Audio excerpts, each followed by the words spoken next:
Hey everybody! Today I wanted to film a video on how I prepared for a tornado that hit my neighborhood in Northwest Florida and just my experience with that. Just if it could help, one person out, that would be worth it.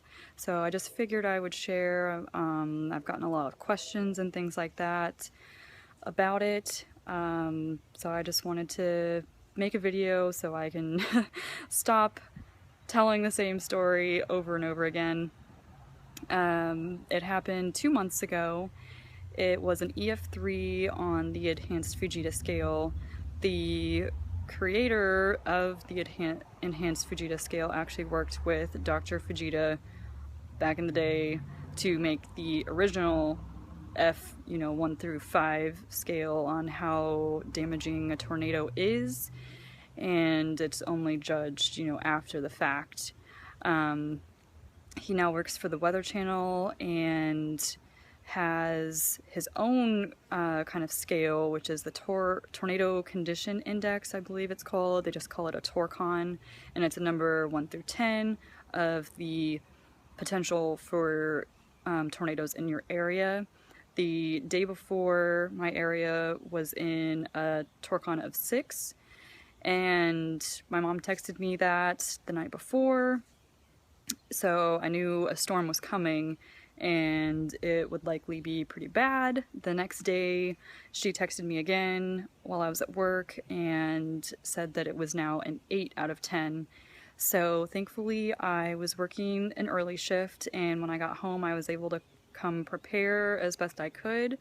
I have been through storm spotter training at least once or twice, but it's not really something that is a whole lot of help when the storm is coming at night, which is terrifying all on its own, because it's very hard to spot. You can look for transformers blowing, you can look for a silhouette of the storm if it has a lot of lightning involved with it, which this one did, but I never saw anything.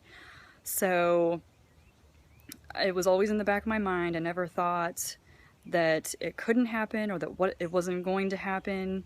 Don't get sucked into that it is going to happen to somebody else, because it absolutely can be you and you should be ready. So I just wanted to share what I did to get ready, basically. So when I came home, most of what I did was outside, because anything outside that is not tied down is a potential, damaging thing. So I had been to a talk from a guy who was involved with the recovery after Hurricane Katrina, and he said a couple things that I really liked, which was that the disaster begins when the power goes out, and also anything made by man can be destroyed by nature. So just keep that in mind. Anything on your property, like your whole house. There were several houses that are a total loss in my neighborhood. There are, multi-story apartments and condos that have been flattened. And thankfully, as far as I know, there were no deaths involved with this storm. And like I said, it was an EF3, so kind of right in the middle, I guess. The part that hit my specific neighborhood, I think it was kind of in the midst of forming, because we're kind of the start of the damage, I guess, as far as I can tell. Our next door neighbors had pretty much no damage, and the house across the street is a total loss, I believe. But I just wanted to show you what I did to prepare. So we used to have an awning here with a nice patio set, which I moved inside. That's our laundry room right in there. So I took everything in there. The dog kennel that you see and the grill, that stayed put. The stuff on top of it stayed put, and it was all still there. So there were a lot of weird things like that. There were my grandma's wind chimes that she got in Japan. Those were both still there, but the awning is completely gone. The other things I moved, we had like a fire pit area over here. I took the like flower pots and stuff. We have like our pool pump, that little fence behind there. And they were still there, just super lightweight plastic pots, and they were still there. But the other thing I did, there's some more patio furniture that I took inside, were all these statues going along the back of our pool. They are made out of concrete, and I laid all of them down, set the flower pots down, and then laid the columns down. And my thinking behind that was just that those could do a lot of damage if they happen to be picked up by the wind, but also if they happen to fall into the pool. I don't really know how easy that would be to get out. So that's what I did outside. I didn't really do anything to my car in the front, nothing like that. Just in the back because the storm was coming from this direction. I don't know. I can't really explain my thinking on it. But the next thing I did was, well, I had some candles lit inside. If you have natural gas running to your house, you probably don't want to do that. If you have flashlights, batteries, camping lanterns, and stuff like that, that would probably be better. But that's what I used. I did have one flashlight, and was able to find batteries after the fact for our camping lantern. I took shelter in the very center of my house. A lot of people think to go to their bathroom, get in the tub, stuff like that. Our bathrooms were not suitable. The only one that we have with a tub is on an exterior wall, and I was not okay with that. You need to find the most center, safest place away from windows and glass and things like that. Now, our house was built in the 70s. We have a lot of mirrored walls and glass block walls, so that eliminated a lot of spots in our house as well. I do have kind of a small map. This is only like the right side of our house. So these are the rooms that were damaged, but you can see our master bedroom is right there, and in this hallway here is a closet, and that is where I took shelter. There are rooms, you know, all the way over here, but that is the safest place in our house. It has the most walls in between it. It is the farthest away from the exterior walls, so that is where I started gathering all my snacks and the flashlights, stuff like that. And my family will tease me, but I did have Thin Mints in there. I had a lot of anxiety leading up to the storm and was never really hungry for dinner, so I was just kind of snacking, and it happened to be on Thin Mints. So thank you, Girl Scouts of America.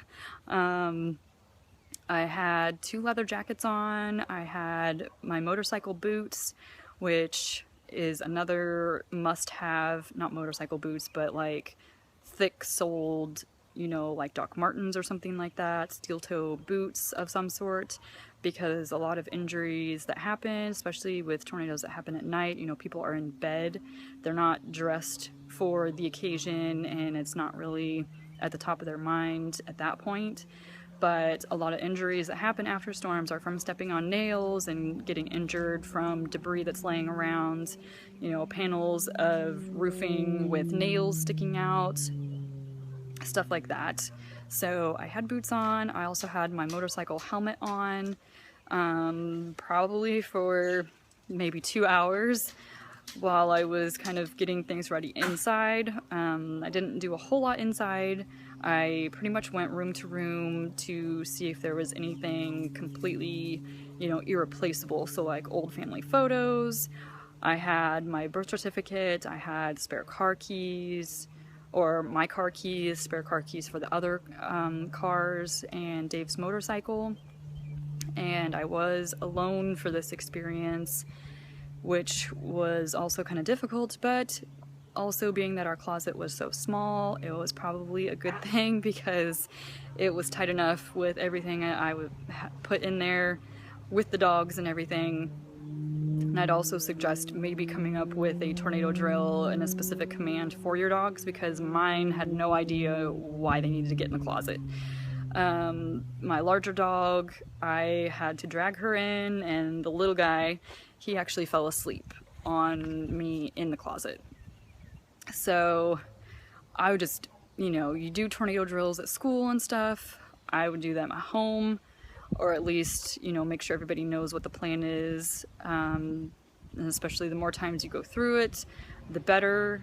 I've been told that I did maintain a very level head about all of this as it was going on, and did, really good things to prepare, which is why I wanted to make the video. So pretty much what happened,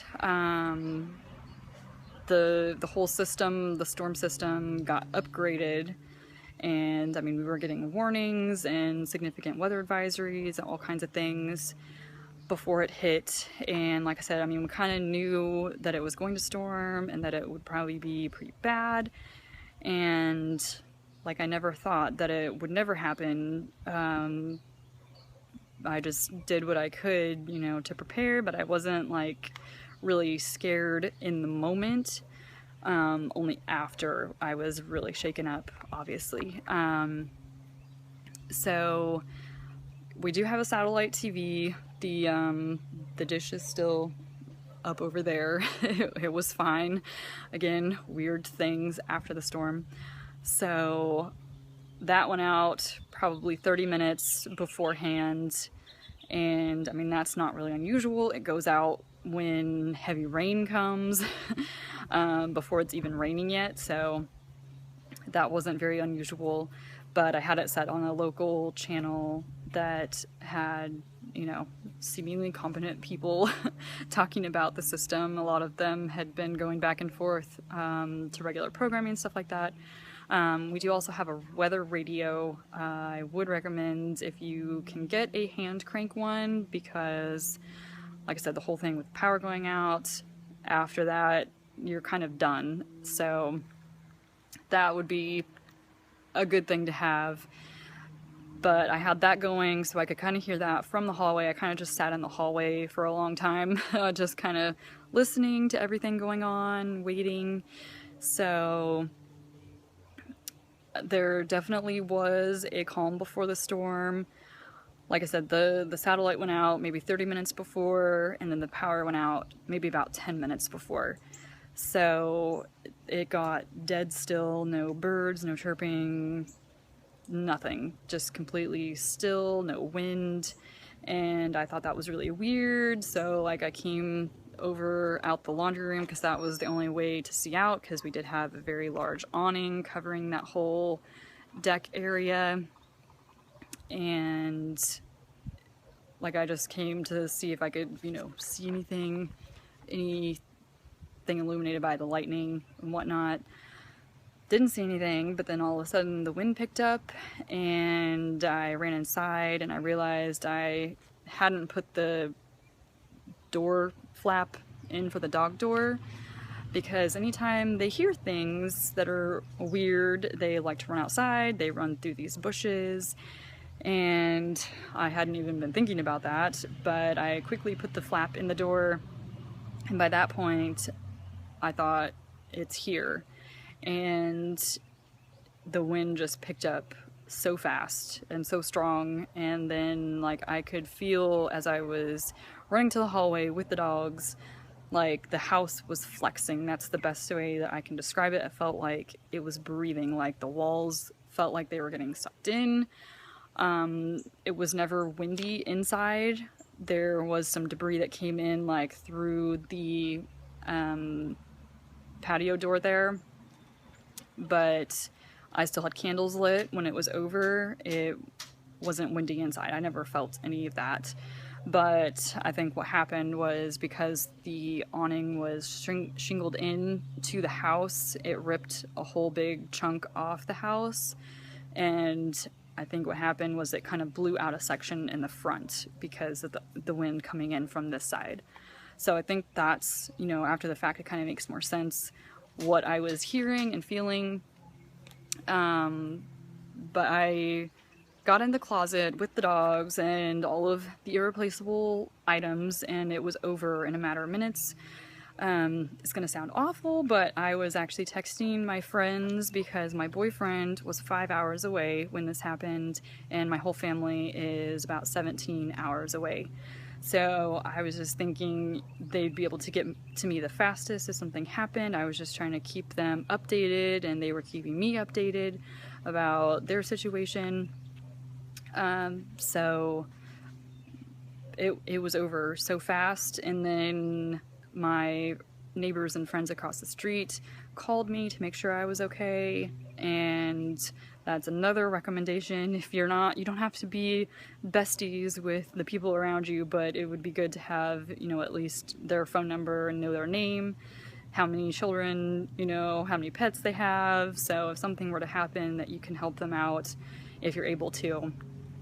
And I mean, it was over after that, like five minutes after. Okay, my neighbor called me, and then there were flashing lights outside of the fire truck and the ambulance, and they were immediately out clearing the roads and everything of debris and stuff. You know, everyone's just kind of making sure everybody else is okay.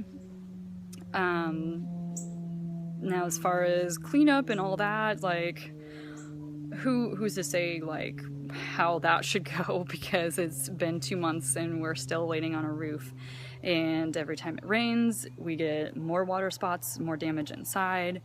So, but like I said, I just wanted to make this because if it could help one person out, and I will type in down below a list of all the things that I had with me in the closet, because a lot of it may not be stuff that you might be thinking of, because a lot of times, you know, people are more just concerned about their personal safety, but you have to think what happens after. And I tried my best to do that. Like I said, I don't think anybody died in this storm, which is a miracle based on some of the areas that were hit harder. But I just wanted to share my experience. If you have any questions, comment down below, or if we're actually friends or family, you can text me or message me on Facebook. But I had a lot of requests to make a video about my experience, and I hope I'm not leaving anything out. If I am, I'll add it in the description down below. But thank you for watching, and be safe out there, and pay attention to your warnings and have a plan. Thanks for watching. Bye.